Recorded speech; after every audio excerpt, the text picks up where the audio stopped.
hidup secara spiritual adalah hidup yang harmonis dengan simfoni alam tadi. Jadi spiritualitas itu bukan kita keluar dari dunia, tapi justru kita hidup secara selaras, secara harmonis dengan alam. Bahkan para tokoh, di situ tanda petik guru agama, para sufi maksudnya, yang dilakukan sufi itu apa sih? Menyelaraskan dirinya dengan alam. Dia ingin kata-katanya, tindakannya, perilakunya harmonis dengan alam semesta. Kamu menjalankan mode hidup yang selaras dengan simfoni alam semesta. Dan itulah tepatnya yang dilakukan oleh para sufi.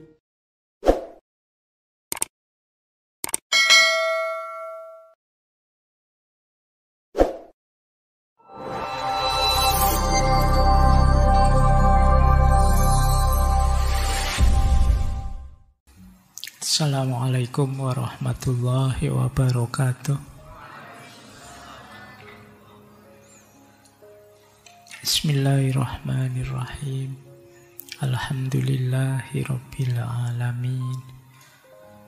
Assalatu wassalamu ala asyrafil anbiya'i wal mursalin, Sayyidina wa maulana Muhammadin wa ala alihi wa ashabihi wa man tabi'ahum bi ihsanin ila yaumiddin. Amma ba'd. Bismillah. Mari kita lanjutkan lagi ngaji kita. Katanya Hazrat inayatkan, waktu Tuhan menciptakan manusia dari tanah citranya sendiri dan meminta roh masuk ke dalamnya, namun sang roh menolak untuk masuk dalam kurungan jasad. Kenapa menolak? Karena sifatnya roh adalah bebas dan merdeka. Kalau dia masuk dalam jasad, maka dia terkurung, terpenjara, tidak bebas lagi. Terikat oleh hukum-hukum fisik. Maka roh menolak, katanya Hazrat Inayat Khan. Namun Tuhan kemudian meminta para malaikat memainkan musik mereka. Dan saat para malaikat memainkannya, roh mengalami ekstase. Terus dengan sukarela masuk ke dalam jasadnya Adam. Kenapa masuk? Ingin mengalami musik terus-menerus. Kenapa? Karena hidupnya Adam adalah hidup yang musikal. Jadi dia ingin menikmati keindahan hidup duniawi yang harmonis dan musikal tadi. Meskipun hakikatnya dia ini bebas, dia ini tidak mau terikat oleh apapun, tapi masuk ke dalam diri Adam untuk menikmati musik. Itu ilustrasi dari Hazrat Inayat Khan untuk menunjukkan bahwa dasar eksistensi manusia, dasar eksistensi Adam itu memang musikal, penuh musik. Yo, sebenarnya maksudnya itu. Bahkan roh ilahiyah pun ingin mengalami ritme, menikmati irama musik kehidupan kita sebagai manusia. Jadi agak ironis kalau kemudian manusia sendiri yang mengacaukan ritme hidup. Wong hidup kita itu indah. Biarkan saja sesuai fitrahnya, dia sangat indah. Dari bayi, remaja, pemuda, jomblo, pacaran, nikah, itu kan indah semuanya kalau diceritakan. Kalau tidak percaya, coba kamu bikin biografimu sendiri-sendiri, itu kan indah. Ada iramanya, ada ritmenya. Kadang kamu marah-marah, kadang kamu ketawa-ketawa, kadang kamu tegang, kadang kamu serius, kadang kamu santai, macam-macam. Indahnya hidup di situ.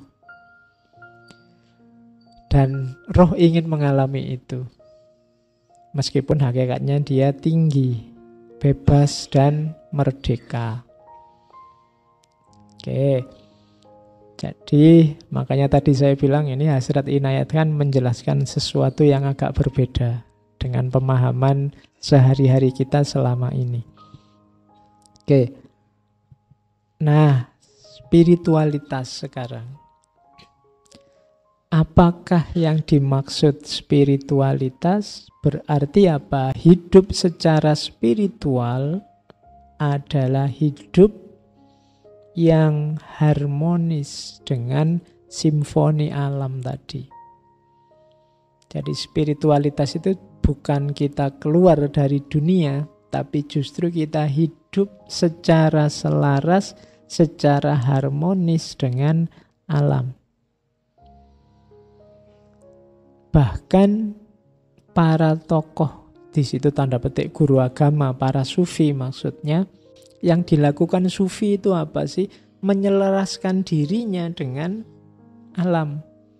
Dia ingin kata-katanya, tindakannya, perilakunya harmonis dengan alam semesta. Jadi itulah namanya spiritualitas. Jadi spiritualitas itu bukan kok terus keluar dari dunia, anti dunia, menyiksa diri, tidak itu katanya Hasrat Inayat Khan. Spiritualitas itu kamu menjalankan mode hidup yang selaras dengan simfoni alam semesta. Dan itulah tepatnya yang dilakukan oleh para sufi. Kenapa sih Pak para sufi itu kadang-kadang kok rasanya agak tidak mau dengan dunia? Mungkin itu untuk menyeimbangkan dengan kalian yang terlalu berat dengan dunia. Kamu terlalu kedunian. Jadi mereka agak kalau yang sini terlalu berat dunia kan yang sini harus agak diketati dunianya. Kalau tidak nanti tidak imbang. Jadi harus kalau bahasa hari ini mainstreaming. Jadi harus ada yang dibela dulu. Jadi sebenarnya hakikatnya apa? Menjaga keseimbangan alam. Makanya di teori-teori sufi tertentu kan dijelaskan kenapa alam ini kok belum rusak, belum hancur meskipun manusia begitu angkara murka, karena di tempat-tempat tertentu, di wilayah tertentu selalu ada wali-walinya Allah. Berarti apa? Tugasnya wali-walinya Allah ini memang menjaga harmoni, menjaga simfoni alam semesta ini loh. Biar tidak terlalu rusak oleh perilakunya manusia. Loh, kalau wali-wali ini menjauh dari dunia, mungkin sudah hancur dari dulu alam ini. Kita kurang ajarnya kayak gitu. Jadi justru karena mereka lah yang menjaga harmoni ini, kalau tidak ada mereka kan gitu. Apalah kita. Jadi makanya kalau ada ulama, kalau ada wali kok meninggal, itu kan bencana luar biasa. Mautul alim, mautul alam.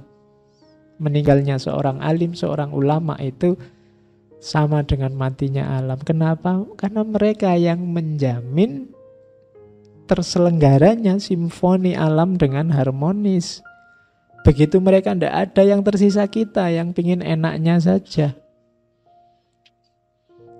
Sekarang kan mulai terasakan bagaimana asap yang tidak habis-habis, bagaimana polusi, bagaimana kesumpekan demi kesumpekan.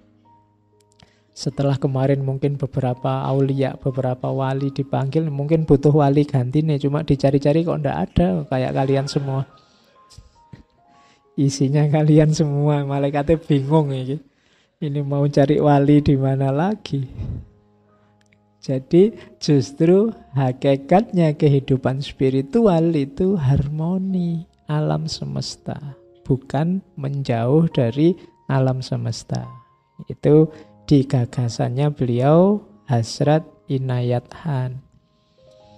Yang kedua, tentang spiritualitas, seorang sufi menghindari semua tindakan yang tidak berirama, melatih mendengarkan dan menjalankan kehidupan yang nadanya, iramanya, maknanya cocok dengan situasi. Jadi tugasnya para sufi itu kalau di situ dijelaskan menghindari ketidakharmonisan alam, sabar, kemudian menahan diri, warok, kemudian tidak memberi jawaban sampai pertanyaan selesai. Maksudnya apa? Seorang sufi yang tadi menjaga harmoni alam itu butuh kualifikasi-kualifikasi. Karena kalau mereka kehilangan kualifikasi-kualifikasi ini, tugas mereka menggembala harmoni alam akan sulit. Maka para sufi itu butuh suluk untuk melatih jiwa. Gunanya apa melatih jiwa? Karena tugas mereka berat. Mereka harus punya kualifikasi mampu mendengarkan harmoni alam. Karena alam ini kan kayak saya bilang tadi, kayak simfoni. Dia harus tahu alam ini maunya gimana. Itu kan mendengarkan namanya.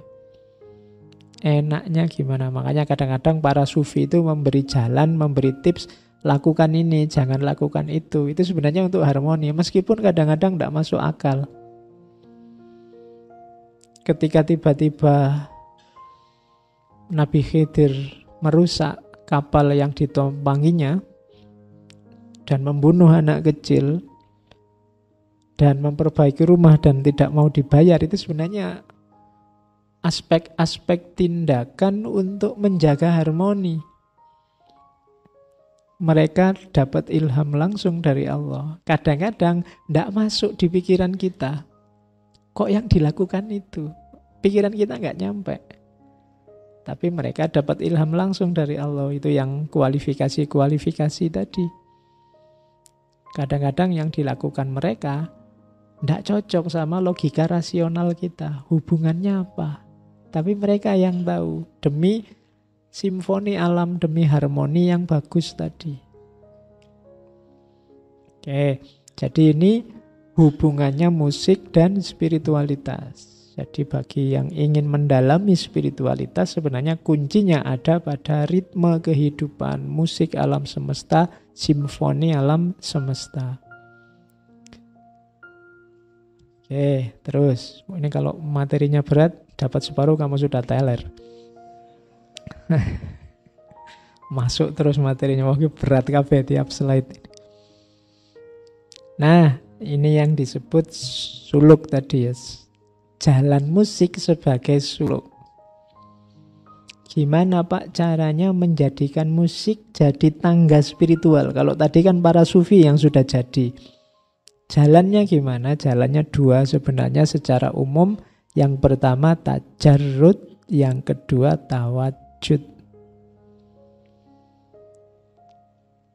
Tajarrud itu berarti apa? Membebaskan diri dari ikatan apapun, dari ketergantungan apapun selain Allah. Dan musik mampu membantumu untuk melakukan tajarrud. Kadang-kadang mungkin masalahmu banyak, luar biasa, tumpuk-tumpuk, tapi begitu mendengarkan musik, kamu kan bisa santai, bisa melayang. Itu di antara fungsi musik bisa itu, tajarrud.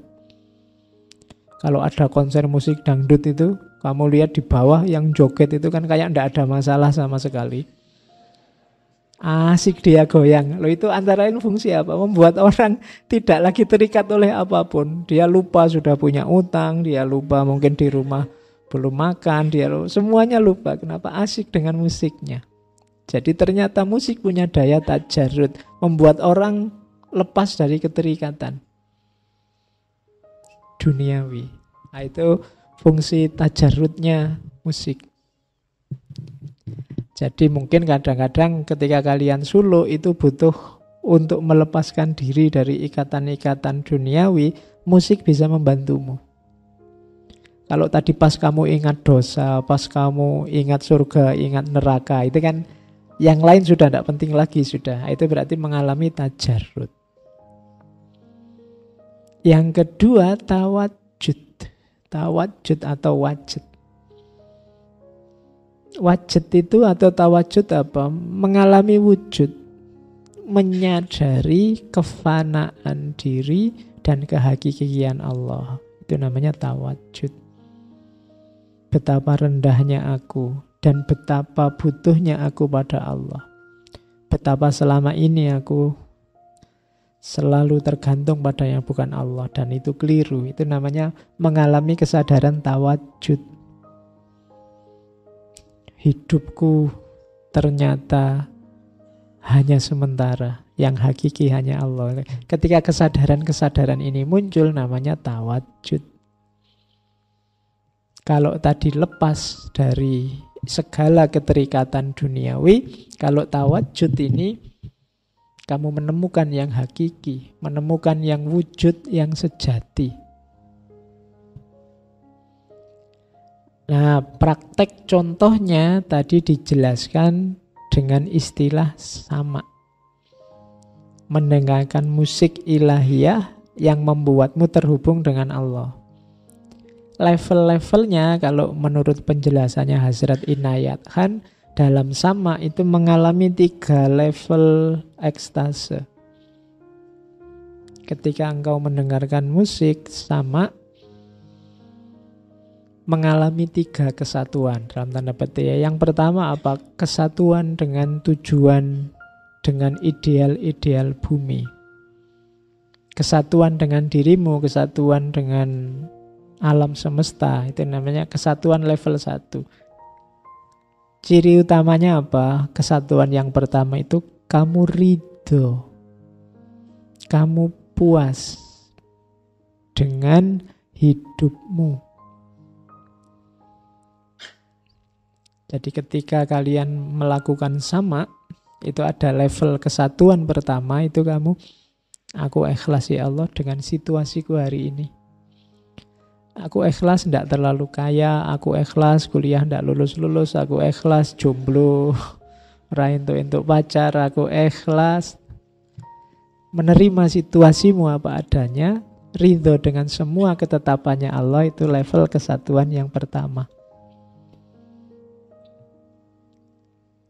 Naik 1 level lagi ke atas, level kesatuan dengan keindahan watak ideal. Maksudnya apa?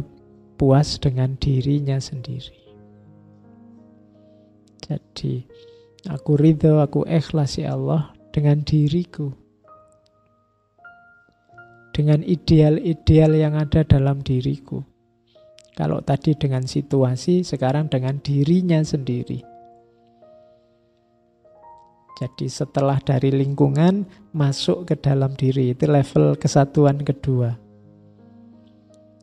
Naik 1 level lagi kesatuan ilahiyah. Kalau ini sudah akunya sudah tidak ada. Level paling rendah aku dan lingkunganku, naik 1 level lagi hanya tinggal aku, naik ke atas lagi sudah tidak ada apa-apa, tinggal Allah saja. Ini biasanya kalau orang tari berputar itu sudah puncaknya. Dirinya sudah hilang. Yang ada hanya Allah saja. Kalau orang jatuh cinta, ini puncaknya jatuh cinta. Yang ada hanya dia saja. Aku ndak ada. Jadi jatuh cinta itu kalau masih ada aku dan kamu, masih belum. Puncaknya adalah ketika aku sudah ndak ada, hanya kamu. Lah nasibku gimana Pak? Loh ya nanti pasanganmu yang mikir kamu. Jadi yang sini hanya kamu, yang sana juga hanya kamu. Itu puncaknya cinta. Maka dalam sufi itu, kalau kamu menghanyakan Allah, tenang saja. Allah juga akan menghanyakan dirimu. Kalau engkau mendekat padaku 10 langkah, aku akan mendekat padamu 100 langkah. Jadi, nah orang saling cinta itu begitu. Kalau masih ada aku, ya masih belum. Kesatuannya masih belum kesatuan yang tertinggi.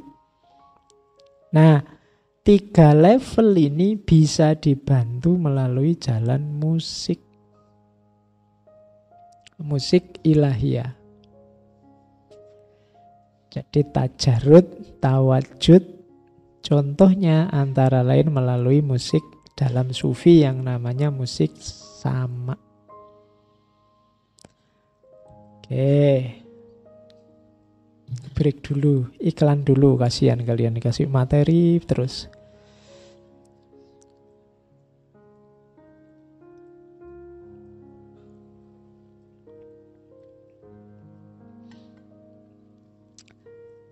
Oke, selanjutnya tentang efek musik. Tadi kan di depan dijelaskan efek musik itu macam-macam. Apalagi yang untuk dunia sufi bisa sampai mengalami level tertinggi. Cuma katanya Hazrat Inayat Khan, sejauh mana pengaruh musik dalam dirimu tergantung level makom evolusi dirimu. Kamu ada di level mana? Musik yang sama bagi seorang sufi mungkin sangat berpengaruh, sangat menyentuh jiwanya, sangat cepat menghubungannya dengan Allah. Tapi mungkin bagi orang lain kayak kita itu biasa saja tuh. Mungkin kamu mendengarkan musik sufi, orang sholawatan, orang zikir, orang wirid itu kadang-kadang rasanya biasa aja Pak, zikir biasa, dengar ada yang lebih indah dari itu. Sementara bagi orang tertentu itu sangat menyentuh. Itu hubungannya dengan makom, evolusi individu. Jangan disalahkan musiknya. Jiwamu yang memang belum siap untuk sampai ke sana. Kadang-kadang mungkin kalau kamu googling di YouTube itu melihat para sufi melakukan sama atau pertunjukan musik sufi itu kadang-kadang ini musik apa tuh ya?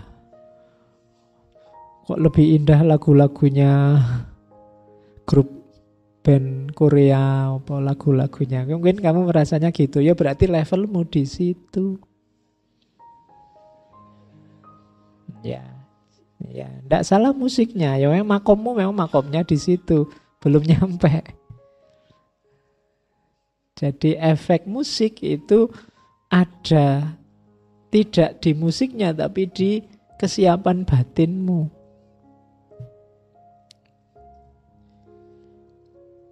Kalau yang lebih menyentuhmu musik-musik biasa, kalau bahasanya Syed Hussein Nasrullah musik sekuler, ya berarti memang level kita memang level duniawi, level sekuler. Kadang-kadang kalau levelnya sudah tinggi kayak para sufi itu, kadang-kadang musiknya rasanya alah biasa, atau kadang-kadang hanya kata-kata, hanya kalimat, tuntunan. Mungkin syekhnya, mursidnya itu suaranya ya juga gitu-gitu saja, tapi kedengarannya kan begitu. Karena memang jiwamu belum nyampe. Jadi jiwamu tidak tersentuh. Kenapa? Ya kalau pakai bahasanya radio itu frekuensinya masih beda. Butuh frekuensi yang sama untuk bisa menangkap efeknya. Jadi meskipun tadi musik bisalah dipakai sebagai jalan itu, terus kamu nanti pulang terus mendengarin musik-musik isinya ayat, isi ngaji misalnya, kok enggak suluk-suluk saya Pak? Kok enggak nyampe-nyampe? Ya memang jiwamu belum nyampe, belum siap. Kok malah bosen saya Pak? Saya malah panas ini Pak. Iya kamu setannya oke berarti. Kamu jadi panas, gatel telingamu dengar itu terus. Jadi ndak kesiapan jiwamu menentukan. Oke, jadi titenannya ini jadi bukan berarti salah musiknya atau kurang sakral atau jangan-jangan kurang dalam itu kiainya ilmunya, ndak. Yang dangkal kita. Makom jiwa kita belum nyampe, frekuensinya masih belum sama. Oke, yang musik sudah. Sekarang yang suara. Suara atau bunyi. Dimensi mistik, musik, dan bunyi. Oke. Nah, ini teori dari Hazrat Inayat Khan bahwa bunyi atau suara itu lebih berpengaruh daripada hanya pikiran. Pikiran berpengaruh, tapi suara jauh lebih berpengaruh. Suara itu menembus kepala, masuk ke hati. Kalian misalnya, di kepala kalian kan pikiran itu macam-macam, tapi kan bisa nggak ngefek. Kadang-kadang kalau disuarakan ngefek. Mungkin kalian punya bahan humor banyak, misalnya mungkin kamu jadi stand up comedy. Itu kalau tidak disuarakan ya tidak ketawa. Kamu juga tidak ketawa, tapi begitu kamu ceritakan yang ada di kepalamu, tertawa. Jadi suara jauh lebih sugestif, suara jauh lebih punya daya daripada sekedar pikiran. Kalian misalnya sedang sumpek, sedang galau. Kalau pas biasa-biasa ya biasa, tapi begitu temenmu, coba kamu cerita, kamu galau kenapa sih? Terus kamu cerita, terus begitu kamu cerita terus kamu nangis. Kenapa tadi nggak nangis? Padahal kamu juga sedang galau, di pikiranmu juga sedang ruwet. Nangisnya ketika cerita, kenapa? Suara punya daya. Jadi bunyi atau suara lebih punya daya. Di buku itu dicontohkan, coba kita bilang bunga. Bunga itu lebih merasuk daripada sekedar di kepala kita kan ada pikiran tentang bunga. Jadi kata jauh lebih punya daya. Inilah rahasianya mengapa guru-gurumu, ustadz-ustadzmu, kiai-kiaimu menyuruh kita berzikir mengulang-ulang nama Allah sesuai kebutuhan, mungkin lewat Asmaul Husna, lewat doa-doa, diulang bolak-balik. Yang menginginkan kelembutan, mungkin kamu berwirid Ya Latif, Ya Latif, Ya Latif, Ya Latif, diulang-ulang. Pasti ada efeknya, ada dayanya. Kenapa? Daya suara, daya kata-kata lebih besar daripada sekedar pikiran. Alah Pak, saya batin saja, saya hayati saja kan sudah. Enggak, katanya Hazrat Inayat Khan, kekuatan kata lebih punya daya. Kalau enggak percaya, namamu disebut atau sekedar dipanggil he, itu kan beda. Apalagi yang nyebut orang yang sedang kamu taksir. Kalau tidak percaya, misalnya saya paham namamu siapa di antara ini, begitu saya ngomong kayak gini terus namamu tak sebut, rasamu kan luar biasa. Iya, kata-kata kamu saja yang namanya saya sebut, kamu kan merasa wow. Ketika kamu zikir, yang wow itu Allah. Kenapa? Namanya kamu sebut. Ya Rahman, Ya Rohim, Ya Karim. Ayo sebut sesuai minat dan kebutuhanmu. Dekati terus Allah, antara lain apa? Zikir sebanyak mungkin. Sebut namanya terus. Di batin apa di mulut? Kalau mungkin lewat mulutmu. Suarakan itu. Kalau kamu sedang susah itu kan kadang-kadang kamu hibur dirimu sendiri pakai suarakan tenang, tenang, tidak ada apa-apa, kan gitu. Kamu bilang tenang-tenang ini kan sebenarnya ada daya sugestifnya. Kenapa harus baca sholawat? Kenapa harus berzikir diulang-ulang? Kenapa? Rahasianya di sini, katanya Hazrat Inayat Khan. Jadi suara lebih punya daya. Maka tidak usah malu-malu kalau kamu berzikir. Semakin diulang-ulang akan semakin memberi daya dalam hidupmu. Makanya terus para ulama kadang-kadang barang siapa membaca ini sekian kali nanti jadi ini. Sudahlah, manfaat-manfaatnya insya Allah positif lah. Tinggal kamu istiqomahkan. Yang kamu mampu yang mana. Jadi rahasia suara yang pertama itu. Itu makanya dimensi mistik, musik dan bunyi. Yang kedua, alam semesta ini, saya tadi kan bilang, alam ini musikal, berirama. Berarti apa? Dengarkanlah irama alam. Musikmu akan terdengar oleh orang lain. Dan akan direspon oleh orang sebagaimana dia terdengar. Jadi termasuk hutan, gunung, rumah, kota, itu sebenarnya menyuarakan sesuatu dan kita dengar.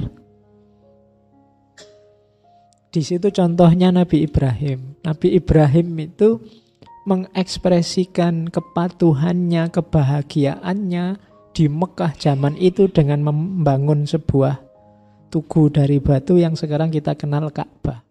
Karena Ka'bah ini dibangun dengan nuansa kebahagiaan, rasa syukur, kepatuhan pada Tuhan, suaranya menggema terus sampai sekarang, menarik orang ke sana. Orang-orang yang berjiwa patuh, berjiwa syukur, berjiwa bahagia pada Tuhan, setiap tahun berbondong-bondong ke sana. Kenapa? Ditarik oleh suaranya, aktivitasnya Nabi Ibrahim. Kalian juga begitu. Kan ada orang itu yang nadanya nada menyenangkan terus. Orang gampang mendekat. Dia ceria orang ini, iramanya menyenangkan. Maka temennya mendekat semua. Tapi ada orang yang agak introvert, tertutup. Kenapa jarang orang mendekat? Ya karena suaranya suara menghalangi orang untuk datang. Orang mendekat rasanya tidak enak. Kenapa? Langgam hidupnya, langgam diam, langgam tertutup. Jadi kalau pengen banyak teman, ya iramamu harus irama yang mengundang orang untuk datang. Tidak cuma orang, daerah, kota juga begitu, wilayah juga begitu. Ya kayak kalian mungkin kos-kosan juga begitu. Ini auranya kos-kosan ini ceria. Oh ini isinya hanya pinter-pinter, diem, sepi gitu, belajar semua. Kan ada rasanya aura. Ya kan? Auranya stasiun yang penuh kesibukan dengan masjid tempatnya orang ibadah kan beda.